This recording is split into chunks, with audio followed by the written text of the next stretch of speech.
All right, what's up? Something a little different today. We're gonna do a white tea with the Kyusu. So this is a Kyusu. It's basically a Japanese teapot. Well, it is a Japanese teapot. This specific one, I can't tell you the brand name, but it's a low profile, non-stained clay.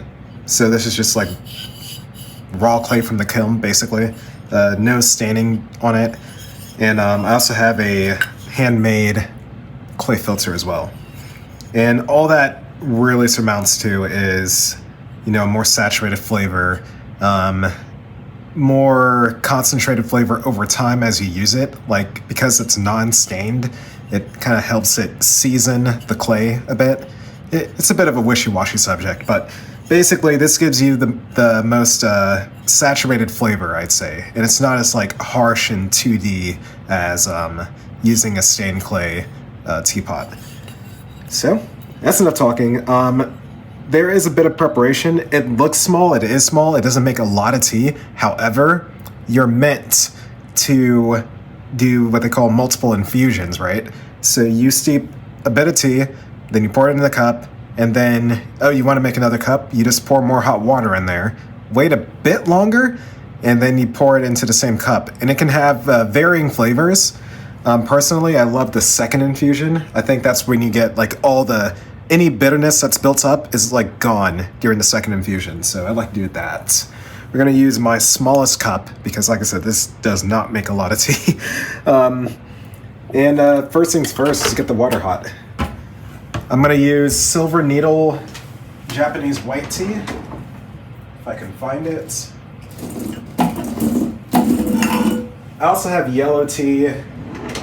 I used to use green tea, but I can never get that right. That's like a really careful process you gotta go through. But I found that white tea is very forgiving. You can have it on there for a couple minutes and you won't really experience any bitterness at all.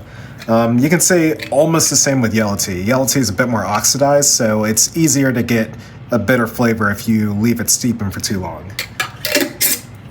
But we're just gonna wait for the water to heat up, and you can hear it starting right now. And basically what you do, you heat up the Kyusu first, so you pour hot water directly in there.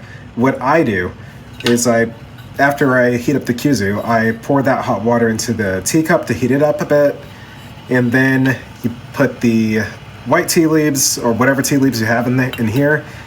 What I do, I re-pour the water that's in here back into the teapot, just so you can, they call it rinsing.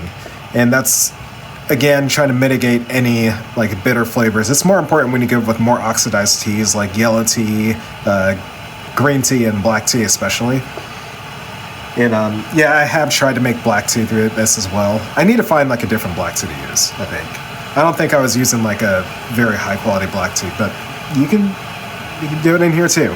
You can really use any tea, but it's best to find a tea that uses like big leaves like these, so you don't get like a lot of material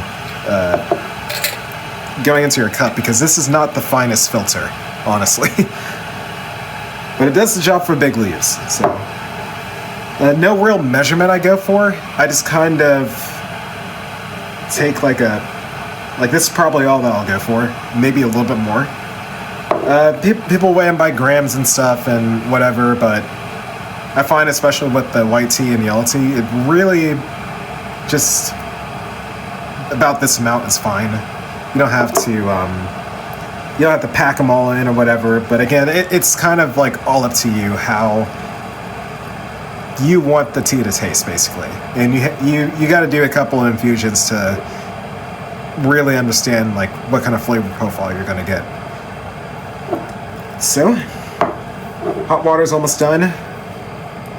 Just a couple of seconds and we should be good. Oh yeah, I do use raw sugar. I know purists will say, hey, don't sweeten it.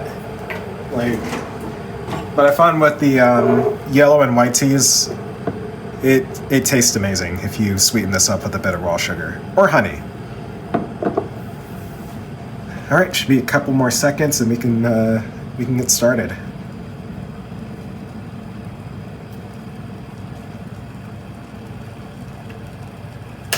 All right. So I'm gonna pour just a bit in there. Perfect. Put the top on, and then I'm just gonna wait for the top to start getting warm.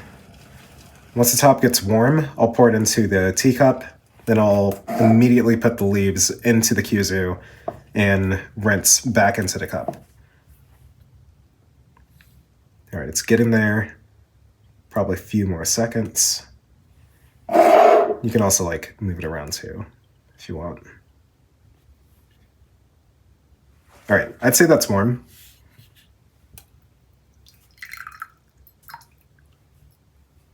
All right, then next, take just about a little handful right there, maybe a little bit more.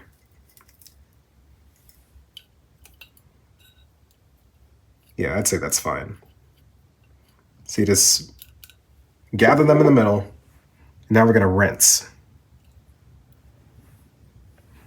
So really not long at all.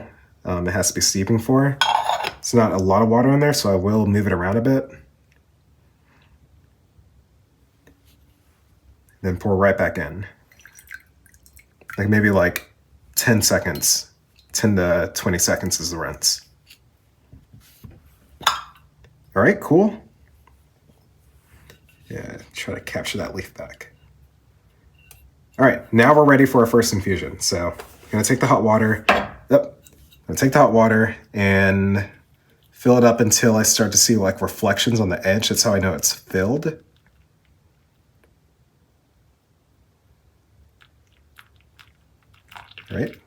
Right there. And I'm just gonna leave that to steep for, with white tea, I do about, we'll be safe and do 3 minutes. So 3 minutes on the clock. All right, 3 minutes. And we just, well, let's make sure we dispose of our rinse water. And we lift up carefully. It is warm. You just pour right in there. Thing that I've only experienced with the Kyusu, look at how awesome this color is. Sorry if you hear my stomach. I am a bit hungry. I should make lunch, but check that out. It's amazing, the color.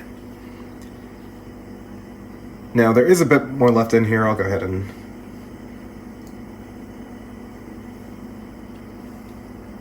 just make sure we get every last drop. And then we can check out the leaves.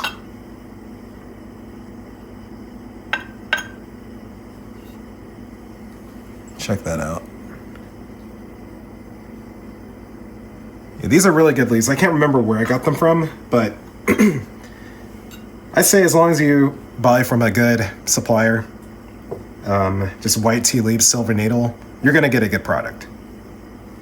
Yeah, you know what? Let me, for the thumbnail, I'll hold both of them up to the camera. So y'all can see the result. Hope that's in frame okay. But yeah, that is silver needle white tea made with the Japanese Kyusu. Anyway, I hope you all enjoyed, and thanks for watching.